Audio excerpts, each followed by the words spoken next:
बहुत बहुत धन्यवाद। मंच पर के बाद सम्मानित अतिथि रूपाराम जी, गिरक साहब, शाह साहब, सबको प्रणाम करता हूँ। सामने बैठे मेरे पिता तुल्य बुजुर्गों सबको प्रणाम, माताओं को प्रणाम, नौजवान साथियों को नमस्कार। यहाँ मुझे लगता है ज्यादातर एससी और मुस्लिम लोग हैं, ऐसा लग रहा है मुझे। जलाल सर और जाम सर दोनों की बोलिए जय भीम, जय भीम। आवाज नहीं आ रही है, चलो कोई बात नहीं। भीम का सब उसका अर्थ भी बताऊंगा बाद में। और भीम आया है, उसके बाद भी हम सबको बैठने का समानता मिली है। बोले जय भीम, जय भारत। बहुत बहुत धन्यवाद। आज मैं आपके बीच में आया हूं, आपने मेरा मान और सम्मान बढ़ाया है। आपका तहे दिल से आभार व्यक्त करता हूं कि आप लोगों ने मुझे इस काबिल समझा। मैं भी आपके बीच का हूं, आपके जैसा ही हूं। मेरा बचपन लगभग आप जैसा ही बीता हुआ है, लेकिन मैं आपके बीच में दो चार सच्चाई जो बातें होती है ना, सच्ची बातें, वो बात रखना चाह रहा हूं। ये जाम सर, जलाल सर, कीचिया और लाल सर ये बीकानेर के सबसे ज्यादा नजदीक है, और बीकानेर के सबसे ज्यादा नजदीक होने के बावजूद, और यहां जैसा अभी बता रहे थे कि 1952 से जिप्सम निकल रहा था, और जिप्सम लोग निकाल के ले गए, चाहे आरएसएमएम ने निकाला हो या किसी और ने निकाला हो। और उसके बाद में, और जो मैं छोटे छोटे बच्चों को देख रहा हूं और कुछ बड़े बच्चों को भी देख रहा हूं, और उनके बाद में उनकी स्थिति अगर देखता हूं, उसके बाद में भी, तो हमें चिंतन करने की आवश्यकता है और मंथन करने की आवश्यकता है कि हमारे में से कमी कहां रही, कमी कहां रही। क्या ऐसी चीज हम छोड़ गए या हम भूल गए? ये चीज है शिक्षा और रोजगार। दो चीज है। जब आप शिक्षित बनोगे तो आप ना केवल अपना भला करोगे, जिस परिवार में आते हो उस परिवार का भी आप भला करोगे, और उसके बाद में आप रोजगार प्राप्त करते हो। जो शिक्षित परिवार होता है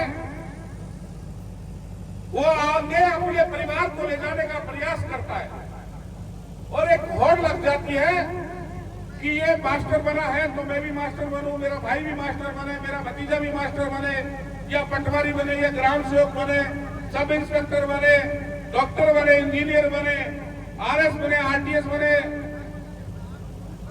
लेकिन ये इतने नजदीक होने के बावजूद अगर शिक्षा का अंधेरा अगर यहाँ रहा, उसका अगर कोई कारण है तो मैं मानता हूं कि हम लोग स्वयं ही कारण है। हमने अपने बच्चों के प्रति, हमने अपने परिवार के प्रति, और मैं ये कह रहा हूं कि जो स्कूलें हैं, एक सरकारी स्कूल होती है, एक प्राइवेट स्कूल होती है। सरकारी स्कूल में प्रत्येक बच्चे का खर्चा लगभग करीब करीब प्राइवेट स्कूल से आधा आता है। लेकिन अच्छी होती है, कहते हैं प्राइवेट स्कूल। प्राइवेट स्कूल में जब सिलेक्शन होता है कोई मापदंड नहीं होता है। गवर्नमेंट में स्कूल में का सिलेक्शन होता है, उसमें एक मापदंड होता है, उसका एक एग्जाम होता है, उससे टीचर आते हैं। लेकिन हम क्या करते हैं, हमारे मन में भाव क्या आता है, ये सरकारी स्कूल है, यहाँ पढ़ाई नहीं होती है। हमें ध्यान देना है, हमारे बच्चों को पढ़ाना है, हमें संघर्ष करवाना है। अगर हम अपने बच्चों को पढ़ाए पढ़ाएंगे नहीं, लिखाएंगे नहीं, तो आप उम्मीद मत करना आपके यहाँ कितने भी फैक्ट्री आ जाएगी, कितने ही काम और आ जाएंगे, जब तक हम शिक्षित नहीं बनेंगे तब तक हम आगे नहीं बढ़ेंगे। और आगे बढ़ने का हमारे, अभी मैंने कहा जय भीम, जब डॉक्टर अम्बेडकर जब शिक्षा के लिए, समानता के अधिकारों के लिए जो संघर्ष कर रहे थे, तो उनको कितनी कठिनाइयों का सामना करना पड़ा होगा। और उनके माँ बाप, उन्होंने कितनी मेहनत करके, कितनी समस्याओं को झेलकर उनको पढ़ाया होगा। या मैं डॉक्टर अब्दुल कलाम आजाद का भी नाम लेना चाहूंगा। उनके माता पिता क्या काम करते थे आपको भी जानकारी है या नहीं, लेकिन उन्होंने मेहनत की, उनके पिताजी और माताजी ने भी मेहनत की, उनका ध्यान रखा और उनको आगे बढ़ाने में लिए सहयोग कंधे से कंधा मिलाया। वो आदमी क्या बना? देश का सबसे बड़ा साइंटिस्ट, उसके बाद में देश का राष्ट्रपति। तो कब बना? जब वो शिक्षित हुआ। जब हम शिक्षित करेंगे बच्चों को, तो हमें सारे रोजगार के रास्ते खुल जाएंगे। अगर हमने शिक्षित नहीं किया बच्चों को, तो रोजगार के सारे रास्ते बंद हो जाएंगे, हम मजदूर ही रह जाएंगे। ये मैं आपको आज कह रहा हूं, आप ध्यान रखना है बात का। हमें बच्चों को पढ़ाना है। अब पढ़ाई की बात आ रही है, हमने कभी ये जाके स्कूल में नहीं देखा। हमारा बच्चा और बच्ची स्कूल में जाते हम भेज के इतिश्री कर देते हैं। हम कभी स्कूल में जाकर ये नहीं पूछते कि गुरुजी, ये मास्टर जी, समानी जी, जिस नाम से भी आप उनको पुकारो, उनसे जाकर ये नहीं पूछते हमारे बच्चे की क्या स्थिति है, हमारा बच्चा कौन से सब्जेक्ट में कमजोर है, हिंदी में कमजोर है, अंग्रेजी में कमजोर है, उर्दू में कमजोर है, साइंस में कमजोर है या मैथ में कमजोर है। हम कोई प्रयास नहीं करते। स्कूल गया, बच्चे को भी पता है, अबोध बालक होता है, अबोध, उसको इस बात का अगर वो पता होता कि मेरा जीवन, मैं पढ़ूंगा लिखूंगा तो आगे बढ़ूंगा, अगर उसको पता होता तो वो बच्चा नहीं बनता, वो भी सीधा ही बड़ा हो जाता। लेकिन हमारी ड्यूटी बनती है कि हम बच्चों को पढ़ाएं और लिखाएं, उनका ध्यान रखें। नहीं तो मैं तो आजकल देख रहा हूं बच्चों को, आने वाले समय में अगर हमने बच्चों को नहीं पढ़ाया, और आने वाला समय ऐसा आ रहा है कि आप ध्यान रखना कि जितना मशीनीकरण हो रहा है, आपको लेबर काम के लिए भी मशीनीकरण हो जाएगा। मैं अभी मोरबी गया था, एक फैक्ट्री मैंने ऐसी देखी जहां कम से कम 500 लोग काम करने चाहिए, लेकिन उन्होंने क्या लगा रखा? वहां रोबोट लगा लिए। वो बीड़ी नहीं मांगता, वो पानी पेशाब की छुट्टी नहीं मांगता, वो चाय नहीं, वो लड़ाई झगड़े भी नहीं करता। तो जो कंपनी वाले हैं उनको कितना फायदा हुआ? हर तरह से फायदा हुआ। और हर तरह से फायदे के बाद में 6 रोबोट अगर 500 आदमी का काम करते हैं, तो ये समझो कि आने वाला समय हमारा कैसा है, हमारा फ्यूचर कैसा है। जब तक हम अपने बच्चों को पढ़ाएंगे नहीं,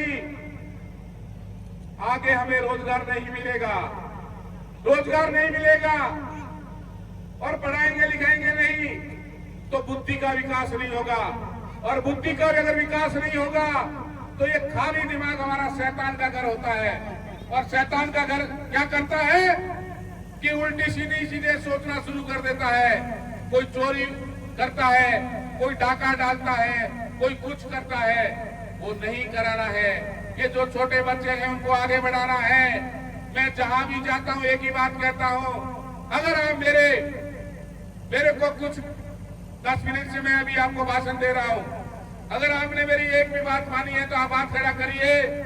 आप ये समझ लीजिए आज ही कि हम अपने बच्चों के प्रति पूरा माँ बाप का दायित्व निभाएंगे, उनको पढ़ाएंगे, उनको लिखाएंगे और उसके बाद में रोजगार में अपना आप स्वयं लग जाएंगे।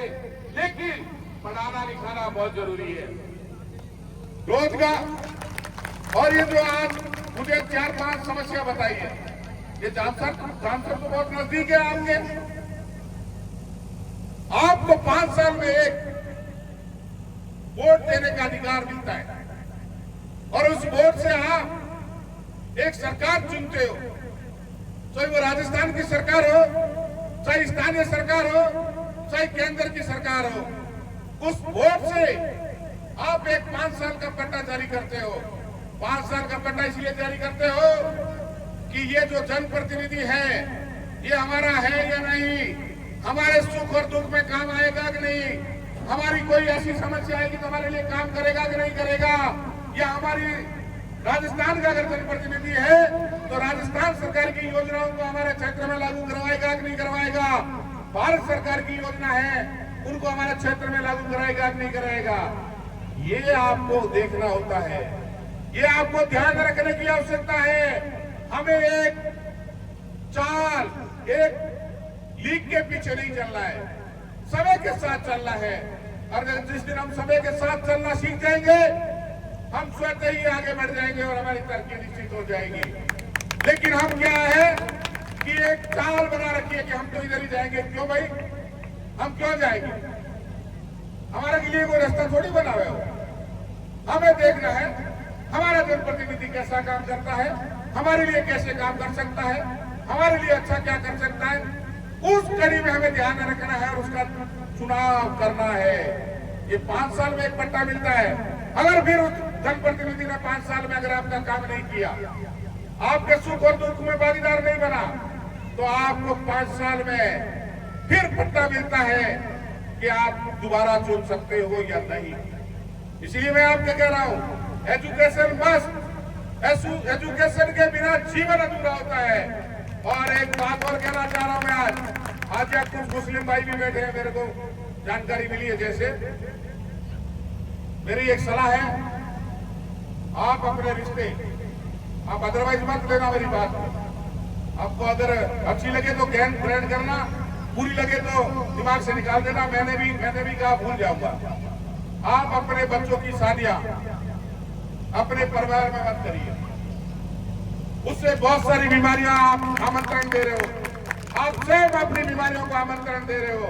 आप मेडिकल साइंस के स्टूडेंट अगर आप उन्हें बीच में है तो आप उनसे पूछना अपने परिवार में शादी करने से उसके नुकसान क्या क्या हो सकते हैं, कितनी बीमारियां होती है, उस पर भी आपको चिंतन और मंथन करने की जरूरत है। एक समय ऐसा था कि जब हमारे पास जाने के आने के साधन नहीं हुआ करते थे, ये व्यवस्था ही बनाई थी और इस व्यवस्था के तहत हम चल रहे थे।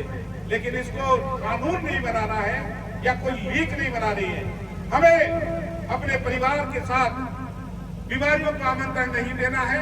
ये भी इस बात का भी मैं कई बार मेरे पास जब मिलने आता है सांसद सेवा केंद्र में, तो मैं हमेशा निवेदन करता हूँ और निवेदन करने के बाद मैं उनसे पूछता हूँ, आप अपनी ईमानदारी से बताइए आपके परिवार में कितने लोग जिनको बीमारी है, किसी को कोई बीमारी है, किसी को कोई बीमारी है। मुस्लिम भाई बहन को ही ज्यादा बीमारी क्यों होती है, इतनी हिंदू भाई बहन को तो नहीं होती। इसका भी आप चिंतन करना, मंथन करना, ये शिक्षा का एक जुड़ा हुआ पॉइंट है। आज मैंने दिया है, मेरी बात अच्छी लगे तो आप इसको ग्रहण करना, नहीं तो वैसे ही निकाल देना। और जहां तक आपने मुझे कुछ समस्याएं बताई है, उन समस्याओं के लिए मैं जो लाइब्रेरी है उसके लिए मैं आपसे बात कर रहा हूं कि आपकी लाइब्रेरी, चाहे मुझे मंत्री जी से सांसद कोर्ट का बजट लेना पड़े या मुझे CSR योजना में कोई बनानी पड़े, आपके क्षेत्र में एक लाइब्रेरी बनाऊंगा और उस लाइब्रेरी का उपयोग करना। अपने गांव से बच्चे इंजीनियर, डॉक्टर, आप IAS, RS, पटवारी, ग्राम सेवक जो भी बन सके, जरूरी नहीं है कि सरकारी सेवा ही हमें मिले। प्राइवेट सेक्टर भी बहुत बड़ा सेक्टर है, उसमें भी हम प्रयास करेंगे। और जहां तक इतनी फैक्ट्रियां आई और इतने यहाँ उद्योग आए और इतनी कंपनियां आई, जिन कंपनियों के यहाँ सोलर प्रोजेक्ट चल रहे हैं, मैं आज आपसे कह के जा रहा हूँ, आप मुझे याद दिलाना आपका दायित्व है। बीकानेर ज्यादा दूर नहीं है, आप मेरे पास आइए, आप मुझे बताइए 5 सोलर प्रोजेक्ट यहाँ चल रहे हैं, या 10 सोलर प्रोजेक्ट चल रहे हैं, उनका जो CSR उनका जो बनता है उससे उस एरिया का विकास कराएंगे। विकास में प्राथमिकता बता देता हूं, स्कूल और मेडिकल, और उसके बाद में है पेयजल। ये 3 चीजें महत्वपूर्ण होता है, हर इंसान को इसकी आवश्यकता होती है, चाहे हिंदू हो, चाहे मुसलमान हो, चाहे गरीब हो, चाहे अमीर हो। ये तीनों को जो चीजें हैं, शिक्षा है, मेडिकल है और आपकी पेयजल, इन तीनों का काम कराने का पूरा प्रयास करूंगा। और ट्रेन के लिए ये मुझे बता देना यहाँ से कितने लोग, क्योंकि ट्रेन एक बिजनेस एक्टिविटी, पहले सर्विस एक्टिविटी थी और आजकल ये बिजनेस एक्टिविटी की तरफ चला गया है। और अगर यहाँ से यात्री नहीं बैठेंगे और यहाँ से यात्री अगर नहीं जाएंगे कहीं और, तो ट्रेन रुक तो जाएगी लेकिन वो हॉल्ट लंबे समय तक नहीं रह पाएगा। इसलिए मुझे आप बता देना कि यहाँ कितने यात्री उतरते हैं, कितने लोकल जाते हैं, उसके आधार पर अपने डीआरएम साहब से बात करके और यहाँ से जो चलने वाली जो ट्रेनें हैं उनसे निवेदन करके रुकवाने का प्रयास करेंगे। बहुत बढ़िया। और आप बच्चों को पढ़ाना, यही मेरा लास्ट और अंतिम संदेश है कि आप अपने बच्चों को पढ़ा लिखा कर इंसान बनाना, अच्छे इंसान बनाओगे तो देश का नाम रोशन करेगा और आगे बढ़ेंगे। बहुत बहुत धन्यवाद। जय हिंद, जय भारत, बोले भारत माता की, वंदे वंदे। बहुत बहुत धन्यवाद।